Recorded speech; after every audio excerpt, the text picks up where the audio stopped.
लोगों को और लगा दिए, लोग लगे हमारे बाहर से तमाम साथी आकर के उस काम को पूरा करने में लगे। आप बताओ, जो हम लोगों ने लक्ष्य लिया है, जो हमको बताया गया है मुख्यमंत्री जी के द्वारा, प्रधानमंत्री जी के द्वारा, गृह मंत्री और जेपी नड्डा जी के द्वारा, उस लक्ष्य को आप लोग पूरा करेंगे कि नहीं करेंगे? कितने लोग पूरा करेंगे? दोनों हाथ उठाइए। करेंगे। और देखिए, इस लक्ष्य को पूरा होते ही एनडीए के साथियों, जो जिम्मेदारी हमको मिली है, हमने आपसे वादा किया था कि सत्ता में जाने के बाद आपका बिजली का बिल फ्री करा करके मानूंगा। बोलो, कहा था कि नहीं कहा था? और हमारे देश के प्रधानमंत्री माननीय नरेंद्र मोदी जी ने ऐसी योजना ले आए और जिम्मेदारी हमको दे दिया कि जाओ ओम प्रकाश राजभर, जिनकी बात करते थे, जिनकी लड़ाई लड़ते थे, जिनके लिए तुम झगड़ा हमसे करते थे, वो जिम्मेदारी तुझे देता हूं। जाओ इनका फार्म भराओ और फार्म भरा करके इनके छत पर सोलर पैनल लगा करके इनको बिजली फ्री देने का काम करो। ये जिम्मेदारी अगर किसी ने मुझे दिया तो हमारे सूबे के मुख्यमंत्री योगी आदित्यनाथ जी, देश के प्रधानमंत्री माननीय नरेंद्र मोदी जी और देश के गृह मंत्री माननीय अमित शाह जी और हमारे भाई जेपी नड्डा जी, इन लोगों ने जिम्मेदारी दिया है। घबराओ नहीं, चुनाव जीत जाने के साथी। जितनी मेहनत से मैं आपके गांव गया था, वो कर जाता हूं, उसी मेहनत से आपके गांव में पंचायत भवन जो बना है, अगर नहीं बना है जिस गांव में, तो ओम प्रकाश राजभर मोदी जी, योगी जी ने इतनी व्यवस्था दिया है कि हम रुपया देंगे। जहां पंचायत भवन नहीं बना है, वहां पंचायत भवन बनाने के रुपया ओम प्रकाश राजभर देने की तैयारी करेगा और पंचायत भवन बनवाऊंगा।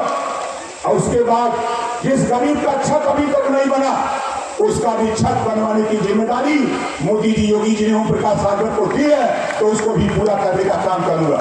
और आपके छत पर सोलर पैनल लगाने के लिए आपके गांव में जो पंचायत भवन है, उसी पंचायत भवन में जो पहले से कंप्यूटर और कंप्यूटर ऑपरेटर की नियुक्ति है, अब उसको व्यवस्थित करूंगा और आपका फार्म वही पंचायत भवन में, आपका सोलर पैनल 75% सब्सिडी पर लगाने के लिए आपके गांव में पंचायत भवन में फार्म भरवाने का काम ओम प्रकाश राजभर कराने जा रहा है चुनाव के बाद।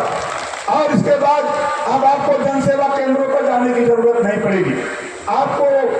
आपको खतौनी का इंतजाम चाहिए, आपको जो भी आधार कार्ड बनवाना हो, संशोधन करना हो, आपको मृत्यु प्रमाण पत्र पाना हो, आपको पेंशन का फार्म भरना हो, कोई भी फार्म भरना है तो सीधे पंचायत भवन में जाएंगे और वही आपका कंप्यूटर ऑपरेटर फार्म भरेगा, कंप्यूटर में अपलोड करेगा और लखनऊ में ओम प्रकाश राजभर के यहाँ वो कनेक्ट हो जाएगा और रुपया ओम प्रकाश राजभर वहां से जिले को भेज देगा। ये काम करने की जिम्मेदारी हमको मिली, इसी बात की लड़ाई थी। और आपके जो पुल पुलिया, खड़ंजा, नाली, चक्रोट, आवास, शौचालय, पेंशन, इसकी भी जिम्मेदारी जिसका नहीं बना है, विरोधी कहता है कि ओम प्रकाश राजभर नहीं आते। ओम प्रकाश राजभर ने क्या किया? कोई ऐसा गांव नहीं है, कोई ऐसा गांव, 70% गांव ऐसे हैं जो गरीबों, जिनका 100, 200, 300, 400, 500 मीटर, हमने उसका लिंक मार्ग मेन सड़क से कराने का काम किया। आप पता कर लो कोई गांव। और तो और मैं तो चाह रहा हूं, योगी जी भी चाह रहे हैं, मोदी जी भी चाह रहे हैं, रुपया देना चाहते हैं, काम के लिए रुपया घटेगा तो रुपया तो कम पड़ी, तो प्रधानमंत्री जी कहें जाए बदे 80 सांसद लेके चौपड़। अब कहा कि देखा भवन आ गए बिना माल ले जाओ ना, तो बोला मिली कि नहीं? हम लोग जुगाड़ में है।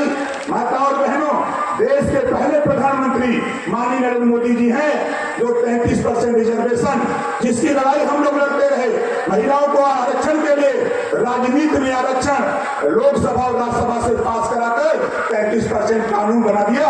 अब आने वाले दिनों में वो कानून का रूप लेगा और 100 एमएलए के चुनाव होंगे तो 100 में 30 और 3 35 हमारी माताएं बहनें अब एमएलए बनेंगी। 100 सांसद का चुनाव होगा तो 30 और 3 35 हमारी माताएं बहनें जीत के जाएंगी। और क्या होगा? 3 करोड़, देश में 3 करोड़ महिलाओं को रोजगार देकर उनको 3 करोड़ महिलाओं को लखपति दीदी बनाने का सपना अगर किसी ने सजवा है तो माननीय प्रधानमंत्री नरेंद्र मोदी जी ने सगड़ा। उनकी मंशा और सोच है कि हम गांव में काम देंगे, हम गांव में काम देंगे, अपनी माताओं बहनों को काम देंगे, उनको लाखों रुपया कमा करके परिवार को विकास के रास्ते पर ले जाने की योजना हमारे देश के प्रधानमंत्री आपको देना चाहते हैं। ये बात लेकर के अगर प्रदेश और देश में विकास के मुद्दे पर अगर कोई चुनाव लड़ रहा है तो